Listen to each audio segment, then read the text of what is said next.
He returned, but not as my brother. We were hiking through a dense forest in northern Arizona. Me, my cousin, and my little brother. On the second night, my brother left the tent to pee and never came back. We searched for hours, calling his name, finding nothing but broken branches and silence. Just as the sun started to rise, we saw him standing at the edge of the trees. He looked off. His smile was too wide. His voice sounded flat, like someone trying to remember how to speak. We asked him what happened, but all he said was, "I got turned around. I followed the sound of your voice." Thing is, we never called for him. We were completely silent that night. When I got home, I showed my parents a photo of him from that morning. My mom stared at it and said, "That's not your brother. He had a scar on his cheek. This boy doesn't." She was missing for 3 years. Then I saw her in the yearbook.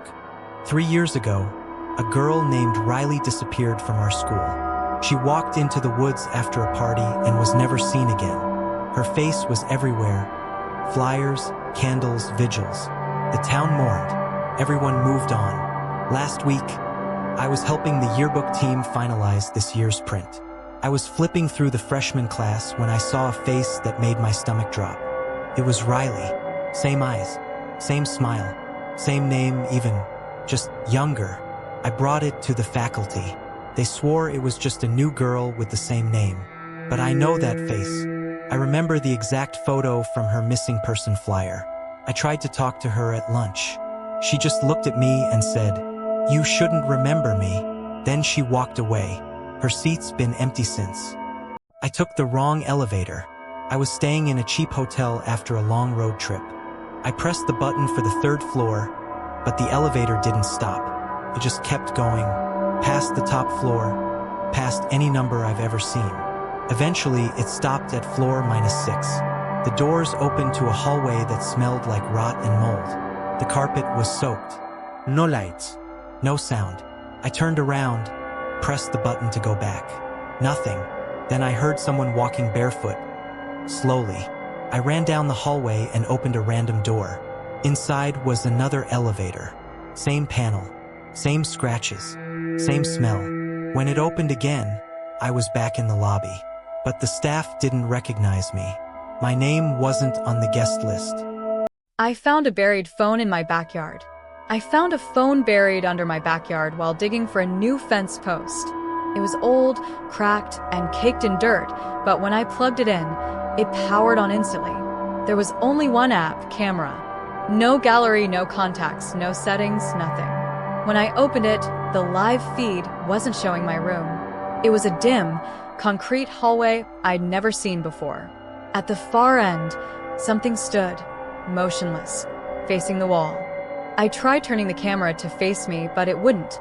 No matter how I moved the phone, the hallway stayed on screen. Then whoever was in the hallway turned around. It looked directly at the lens and smiled. That's when my bedroom door creaked open behind me. I found a journal hidden inside the walls while renovating my living room. Its cover was brittle, the pages yellowed, smelling faintly of mildew. Every entry began with a date and a description of someone dying in the house. The creepy part? Some of the dates were in the future. Flipping to the last page, I froze. It had tomorrow's date. It described me sitting in my chair writing about the journal when the thing in the ceiling finally drops down. I heard something shift above me. Dust fell onto the page, and then a slow, deliberate scrape from inside the ceiling. The static wasn't random. I used to run a small ham radio station just outside of town. Mostly old guys talking weather or truckers passing through. But 3 nights ago, I picked up something strange, a pattern buried in the static. It repeated every 47 seconds. At first I thought it was Morse code, but it didn't match any known format. I posted about it on a niche radio forum, and someone replied within minutes. Turn it off. Now. If you're hearing it, they can hear you. I thought it was a joke. The next night, the signal got stronger.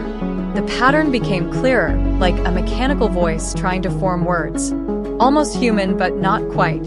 It said, frequency locked, echo located, observing. Suddenly, all the dials on my receiver began turning on their own. The signal spiked. My lights flickered. And then I heard something outside, a high-pitched whirring, like a swarm of wasps, and a jet engine had a baby. I ran outside. Nothing. But the stars looked wrong. Like they were moving. The next morning, I found scorch marks on the grass behind my shed. A perfect circle, blackened and still warm. I haven't turned the radio back on since. But every night at 3:13 a.m., I hear the static return from inside the walls. The meadow where she danced. There's a field near my grandfather's village that no one dares walk through after dark. Locals call it Samitiv Skodopladny, the nymph's meadow. When I asked why, he just said, "Some beauty is meant to be feared." One summer evening, curiosity won. I waited until midnight and stepped into the field. It was quiet, too quiet. No crickets, no wind, just a humming, soft, beautiful humming. I followed the sound to the middle of the meadow, and there she was, a woman, glowing in the moonlight, long hair, barefoot, spinning in a circle, her dress twirling like smoke. She turned. Her eyes were empty, her smile inhuman. I blinked, and she was gone. The next morning, I woke up at the edge of the forest, barefoot, scratched, and shivering. My shoes were still in the middle of the meadow, burned to ash. Grandpa said I was lucky. Samidevi danced to lure men into the forest. If they dance with her, they never stop. He showed me the village records. 3 young men all vanished the same way, all last seen near that meadow. Each year, on that same night, you can still hear her humming, waiting for a new dance partner.